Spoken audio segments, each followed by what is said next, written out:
اس کے ساتھ ساتھ دوسرے نمبر پہ جو اپنے شیخ پر اس نے اپنی وفا کا اظہار کرتے ہوئے اور اس کا نمک حلال کرتے ہوئے اس نے یہ لفظ بولے کہ تدلہ جو ہے وہ ایک ولی ہوتا ہے. تدلہ اس کی وضاحت کرتے ہوئے اس نے یہاں پر ایک حدیث پاک پڑھی جس کا میں حوالہ پہلے عرض کر چکا ہوں کہ حدیث پاک تو غلط اس نے پڑھی ہے، اس کا اعراب صحیح نہیں پڑھا، لیکن اعراب پڑھنے کے ساتھ ساتھ جو الیاذ باللہ وہاں پہ مفہوم بیان کرنے میں جو گستاخی کی ہے وہ آپ سماعت فرما سکتے ہیں. اس نے کتنی بڑی گستاخی کی، اس حدیث پاک کا مفہوم بیان کرنے میں اس نے یہ کہا اپنے کہ اس سے مراد ہر ولی نہیں. یہ 2 نمبر پہ آپ سماعت فرما سکتے ہیں. اس سے مراد ہر ولی نہیں، اگر ہر ولی لیا جائے تو جو مسواک کر کے ولی بنتا ہے اس کے مخالف سے اللہ تعالیٰ اعلان جنگ کرے، پھر معاذ اللہ پاک تو اعلان جنگ. میرے نزدیک یہ جو تدلہ کا ظہور ہے، من نادى لي وليا فقد آذنته بال، کہ جو اللہ کے ولی کی مخالفت کرے گا اللہ اسے اعلان جنگ کرے گا، اس سے مراد ہر ولی نہیں ہے، چھوٹے درجے کا ہر ولی نہیں ہے. اگر ہر ولی لی جائے تو جو مسواک کر کے ولی بنا ہے اس سے بھی اللہ اعلان جنگ کرے اس کے مخالف سے، تو پھر اللہ پاک تو معاذ اللہ صرف اعلان جنگ میں بیزی رہے نا. میرے نزدیک یہ جو تدلہ کا ظہور ہے، من نادى لي وليا فقد آذنته بال، کہ جو اللہ کے ولی کی مخالفت کرے گا اللہ اسے اعلان جنگ کرے گا، اس سے مراد ہر ولی نہیں ہے، چھوٹے درجے کا ہر ولی نہیں ہے. اگر ہر ولی لی جائے تو جو مسواک کر کے ولی بنا ہے اس سے بھی اللہ اعلان جنگ کرے اس کے مخالف سے، تو پھر اللہ پاک تو معاذ اللہ صرف اعلان جنگ میں بیزی رہے نا. میرے نزدیک یہ جو تدلہ کا ظہور ہے، من نادى لي وليا فقد آذنته بال، کہ جو اللہ کے ولی کی مخالفت کرے گا اللہ اسے اعلان جنگ کرے گا، اس سے مراد ہر ولی نہیں ہے، چھوٹے درجے کا ہر ولی نہیں ہے. اگر ہر ولی لی جائے تو جو مسواک کر کے ولی بنا ہے اس سے بھی اللہ اعلان جنگ کرے اس کے مخالف سے، تو پھر اللہ پاک تو معاذ اللہ صرف اعلان جنگ میں بیزی رہے نا. اب اس میں ایک تو حدیث پاک کے مفہوم کو بدلا گیا، اتنی بڑی واردات ہوئی، اور ساتھ یہ گستاخی بھی کر دی کہ اللہ تعالیٰ پھر ولیوں کے دشمنوں کے خلاف اعلان جنگ میں بیزی رہے، اسی میں مصروف رہے، اور جو اسی میں مصروف رہے گا تو پھر دوسرے کام کوئی اور کرے گا. اس نے گویا کہ اللہ کی ذات کی اوصاف اور صفتوں کو سمجھا نہیں کہ جو بیک وقت پوری کائنات کا نظام چلا رہا بلکہ ہر چیز کو جیسے چاہتا ہے وہ چلا رہا ہے. وہ اس طرح کی جو مصروفیت جو بیان کر رہے ہیں وہ ان ساری چیزوں سے پاک ہے، بلکہ وہ جو چاہتا ہے کرتا ہے. اللہ تبارک و تعالی ساری پاک صفتوں کا مالک ہے، پاک شانوں کا مالک ہے، تو اس کے بارے میں یہ کہنا کہ اللہ تعالیٰ پھر جنگ میں بیزی رہے گا، تو یہ کلمہ بولنا یہ اللہ تبارک و تعالیٰ کے لیے بے ادبی ہے اور اللہ تبارک و تعالیٰ کے لیے اس کو گستاخی شمار کیا گیا. اور دوسرے نمبر پہ یہ بھی ہے کہ اس سے مراد ہر ولی نہیں ہے. یہ کہاں لکھا ہوا ہر ولی نہیں ہے؟ ہم یہ بھی پوچھ سکتے ہیں کہ حدیث پاک میں تو مطلق آ رہا ہے، یہاں لفظ یہ آ گیا من عادى لي وليا، یہاں ولیین کا لفظ آ گیا ہے، ولیین کے اوپر نون ہے، تنوین ہے، جس کا مفہوم یہ بتا رہا ہے کہ کوئی بھی ولی ہو، تنوین تنکیر کی کوئی بھی ولی ہو، اس کے ساتھ کوئی بندہ عداوت رکھے گا تو اللہ اس کے ساتھ اعلان جنگ کرے گا، خواہ وہ ولی تدلہ کی صورت میں ہو یا کوئی اور صورت میں ہو. وہ مسواک کا لفظ بول کے اس نے علامہ الیاس قادری اتاری دامت برکاتہم القدسیہ جو ہے ان کے اوپر الزام لگایا اور ان کو محض مسواکیں کرنے والا جو ہے وہ یہاں کے قرار دیا گیا. تو اس نے گویا کہ ایک محدود کر دیا کہ یہ حدیث پاک ولیوں کے بارے میں ہے ہی نہیں، یہ صرف ہے ہی تدلہ کے بارے میں، حالانکہ تدلہ کا لفظ ہی نہیں ہے ولی کا لفظ. تو ولی کے لفظ کو تدلہ کے معنی میں لینا یہ کون سی منطق ہے؟ یہ کہاں کا انصاف ہے؟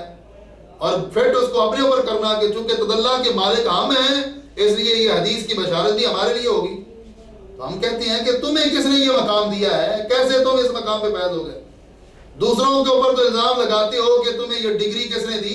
ہم بھی پوچھ سکتے ہیں کہ تدلہ کا مقام تمہیں کیسے حاصل ہوا؟ تدلہ میں ہم اتنا ہی کہہ سکتے ہیں کہ تا حذف اگر کر دی جائے تو پھر باقی جو رہ جاتا ہے وہ تمہارا مقام ہم مان لیتے ہیں. تدلہ والا تمہارا مقام نہیں ہو سکتا. تا کو ہٹا دیں وہ تمہارا اس وقت بھی ہے، پہلے بھی تھا، اگر توبہ طائب نہ ہوئے تو پھر بھی رہے گا، وہ تمہارا مقام ہم مانتے ہیں، لیکن تمہارے اندر جو ولی کامل والے اوصاف ہیں، بلکہ ایمان والے اوصاف تمہارے اندر نہیں پایا جائے، ولی تو دور رہ گیا نا، ولی تو بنتا ہی بعد میں ہے۔ جس کے اندر ایمان ہی نہ ہو، جو گستاخوں کی وکالت کرنے والا ہو، وہ کیسے کہہ سکتا ہے کہ میں اتنے بڑے مقام پہ فائز ہوں، اور اس کے وکیل کیسے یہ شان اس کو دے سکتے ہیں؟ تو بہرحال یہاں پر اس نے انتہائی نازیبہ لفظ بولے اور یہ کہا کہ تدلہ کی مخالفت کی وجہ سے یہ بھی ہو گیا، وہ بھی ہو گیا۔ حالانکہ اگر انصاف کی نظر سے دیکھا جائے تو اس شیخ منہاج کا ایمان ثابت کرنا بڑا مشکل ہے۔ اس کے خوابوں کا اگر سلسلہ بیان کیا جائے تو بندہ اپنے کانوں کو ہاتھ لگاتا ہے کہ اتنا بڑا بے ادب شروع سے بے ادبیاں کر رہا ہے۔ اگر یہ چیزیں لوگوں کے سامنے رکھی جائیں تو یہ ایک بہت بڑا المیہ ہوگا اور لوگ جو ہے ان کی حقیقت سے آشنا ہو جائیں گے۔ لیکن ابھی ہم نفس مسئلہ کی طرف جو اس نے اعتراضات کیے ہیں، اس نے ایک تو یہ بھی حضرت علی رضی اللہ تعالیٰ عنہ کے بارے میں الزام لگایا کہ حضرت علی رضی اللہ تعالیٰ عنہ خلافت باطنی پر فائز تھے اور حضرت سیدنا صدیق اکبر رضی اللہ تعالیٰ عنہ خلافت ظاہری پر تھے۔ یہ اس کی کتاب تھی، تو اس کا رد کرتے ہوئے قبلہ استاد گرامی قبلہ ڈاکٹر صاحب نے اس کا رد کیا تھا، لیکن اس کو سمجھنے کی بجائے ایک اور انداز اختیار کیا گیا کہ آپ نے جو یہ فرمایا کہ اللہ تبارک و تعالیٰ نے خلافت ظاہری بھی اور خلافت باطنی بھی، دونوں خلافتیں اللہ تبارک و تعالیٰ نے حضرت سیدنا صدیق اکبر رضی اللہ تعالیٰ عنہ کو عطا فرمائی تھی، وہ سلطنت کی صورت میں ہو یا ولایت کی صورت میں ہو۔ ہم یہ پوچھ سکتے ہیں، ہم یہ عرض کرتے ہیں کہ تم بڑے اس چیز کے دائی ہو، جتنے تم حوالے اس بارے میں دکھا رہے ہو، اس میں کسی نے بھی یہ نہیں لکھا کہ سیدنا صدیق اکبر کے پاس ولایت نہیں تھی۔ تم تو حضرت صدیق اکبر سے ولایت کا انکار کر رہے ہو اور کہتے ہو کہ وہ صرف سلطنت کے امیر تھے، ان کے لیے سلطنت مان رہے ہو، ولایت نہیں مان رہے۔ حالانکہ کسی صحیح عالم دین نے حضرت سیدنا صدیق اکبر سے ولایت کی نفی کا قول نہیں کیا۔ یہ قول کیا ہے تو تمہارے نام نہاد شیخ نے کیا ہے، تمہارے طاہر القادری نے کیا ہے، اور اتنے بڑے اس نے اس بارے میں جھوٹ بولے ہیں کہ نام تو لیا ہے حضرت شیخ مجدد الثانی رحمہ اللہ تعالیٰ کا، نام ان کا استعمال کیا ہے، لیکن اس بارے میں ظلم کتنا بڑا ہے کہ جس چیز کو وہ بیان فرما رہے تھے اس کو حذف کر کے ایک بالکل جو غلط سوچ تھی اس کو ظاہر کرنے کی کوشش کی گئی۔ یہ میرے پاس تیسری جلد موجود ہے مکتوبات امام ربانی کی، وہاں پر یہ واضح طور پہ مسئلہ ہے، چونکہ اس بندے نے صرف اس کا حوالہ دیا ہے، اس لیے میں اس کو شیشہ دکھانا چاہتا ہوں کہ ذرا فارسی کی کتاب تو تجھے پڑھنی نہیں آئے گی، وہ تو ایک صحیح جملہ تو پڑھ ہی نہیں سکتا، لیکن یہ اردو جو ہے جس کے اوپر تجھے بڑا مان ہے، اس کے میں لفظ آپ تجھے بتاتا ہوں کہ یہ دیکھ حضرت مجدد الثانی رحمۃ اللہ علیہ تیسری جلد کے صفحہ نمبر 1037 پر یہ بیان فرماتے ہیں کہ حضرت خاتم الرسل صلی اللہ علیہ وسلم کے بعد امام برحق اور خلیفہ مطلق، امام برحق اور خلیفہ مطلق کون ہیں؟ حضرت ابو بکر صدیق رضی اللہ تعالیٰ عنہ ہیں، حضرت ابو بکر صدیق رضی اللہ تعالیٰ عنہ ہیں۔ تو اس نے بڑی بغلیں بجائی تھیں کہ دیکھو جی شیخ صاحب بھی ایسے لکھ رہے ہیں، مجدد صاحب بھی ایسے لکھ رہے ہیں، حوالے ان کے دیے، نام ان کا لیا، خیانت کتنی بڑی ہے۔ وہ خلافت مطلقہ کہہ رہے ہیں، اور مطلق اپنے اطلاق پہ جاری ہوتا ہے جس میں ظاہری خلافت بھی آتی ہے، باطنی بھی آتی ہے۔ اپنی طرح سے کوئی قید اس کے اندر نہیں لگا سکتا کہ ظاہری اس کے پاس تھی، باطنی اس کے پاس تھی۔ ہم کہتے ہیں کہ سیدنا مولا علی رضی اللہ تعالیٰ عنہ کے لیے ولایت ہے، ان کے لیے سلطنت ہے، ان کے اپنے نمبر پہ ہے، پہلے نمبر پہ سیدنا صدیق اکبر رضی اللہ تعالیٰ عنہ ہے، اور یہی نظریہ جو ہے شیخ مجدد رحمۃ اللہ علیہ نے بیان فرمایا جس میں خلیفہ مطلق کا لفظ ہے۔ اور آگے آپ دیکھیں کہ صفحہ نمبر 1038 پر بھی یہ عبارت موجود ہے کہ جو آدمی، آپ نے یہ حدیث پاک حضرت مولا علی رضی اللہ تعالیٰ کا فرمان بیان کیا کہ جو آدمی مجھے حضرت ابوبکر صدیق اور حضرت عمر پر فضیلت دیتا ہے وہ مفتری ہے، میں اسے تہمت لگانے والے کی طرح کوڑے لگاؤں گا۔ یہ بات بیان فرمائی ہے حضرت مولا علی نے، اور نقل کس نے کی ہے؟ مجدد الف ثانی نے۔ اور مجدد الف ثانی کا نام چوری کرنے والوں، غداروں، ذرا سوچ کے اس کتاب کو پڑھو اور پھر فیصلہ کرو کہ شیعوں کی حمایت میں تم کیسے اہل سنت سے خارج ہو گئے، رافضیت تمہارے اندر کس طرح رچ بس گئی۔ حالانکہ یہاں واضح موجود ہے کہ اللہ تعالیٰ نے حضرت صدیق اکبر کو سلطنت بھی عطا فرمائی تھی، ولایت بھی عطا فرمائی تھی، ان کی ولایت کا انکار کیوں کرتے ہو؟ اور کہاں لکھا ہوا ہے کہ وہ ولی نہیں تھے؟ ان کی ولایت آج اپنے شیخ کے بارے میں، اپنے شیخ کے بارے میں تو تدلہ کے مقام پر یا ولیوں سے بھی اونچے مقام پہ پہنچ گئے، اور حضرت صدیق اکبر کے لیے ولایت بھی نہیں مان رہے۔ یار کتنا بڑا ظلم ہے! سیدنا صدیق اکبر ولی بھی نہیں ہے، ان سے ولایت کی بھی نفی، اور اپنے لیے ولیوں کے بھی اونچے مقام پہ پہنچے ہوئے ہیں۔ تو یہ بہت بڑا ظلم ہے، اور نام اس پہ چونکہ شیخ مجدد رحمۃ اللہ علیہ کا لگایا گیا ہے، اور وہ یہ واضح کر رہے ہیں کہ یہ سارے کے سارے جھوٹ ہیں جو ان لوگوں کے حصے میں آئے ہیں۔ پتہ نہیں ان کو کیسی وراثت دی گئی ہے اور کیسے ان کو یہ چیز پلا دی گئی ہے کہ بڑے بھی جھوٹ بولتے ہیں، چھوٹے بھی جھوٹ بولتے ہیں، اور ایک ایک بات پہ جھوٹ، اور اتنے قسمیں کھا کے جھوٹ بولتے ہیں کہ بندہ حیران ہوتا ہے کہ یہ کیسے اسلام کے دشمن لوگ آ کر اسلام کے دائی بن کے بیٹھ گئے ہیں۔ ان کی حقیقت اس بات کو واضح کر رہی ہے کہ یہ اس معاملے میں بالکل صاف جھوٹے ہیں۔ اس پہ میں مزید حوالے بھی عرض کر سکتا تھا، پھر کبھی انشاءاللہ موقع ملا، چونکہ وقت مختصر ہے، باقی کچھ چیزیں میں عرض کرتا ہوں۔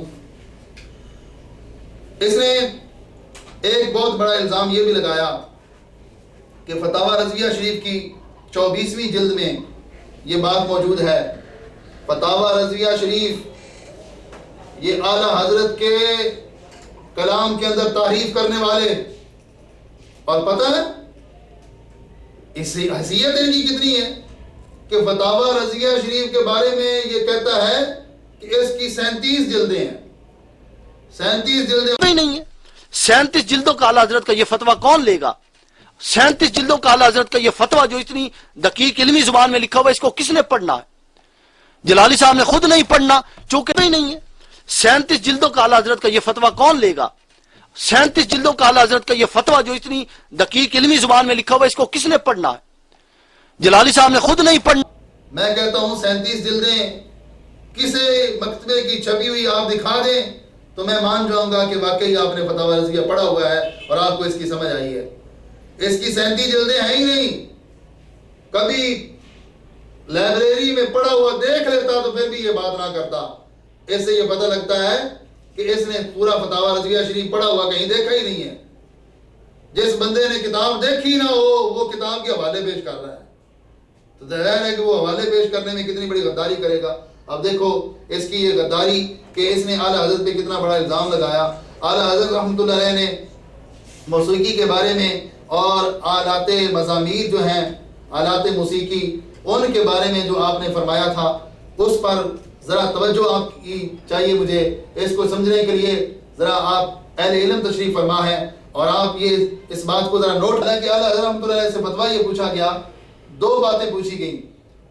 پہلی بات یہ پوچھی گئی کہ متصوفہ زمانہ جو مجلس سماع و سرور مرتب کرتے ہیں جس میں راگ و رقص و مزامیر و معازف ہر قسم کے موجود رہتے ہیں، اور جھاڑ و فانوس و شامیانہ و فرش و دیگر تکلفات چشتیہ و اسراف بے جا کے علاوہ یہ لفظ موجود تھے۔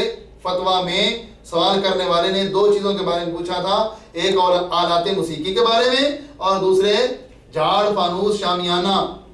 یہ آلات موسیقی نہیں ہوتے، ان دو چیزوں کے بارے میں پوچھا۔ پہلے آلات موسیقی الگ فتویٰ پوچھا اور جھاڑ فانوس کے بارے میں الگ فتویٰ پوچھا، لیکن اس ظالم نے کتنا بڑا ظلم کیا، اعلیٰ حضرت کی عبارت پڑھ دی اور مزامیر کو جائز قرار دے دیا۔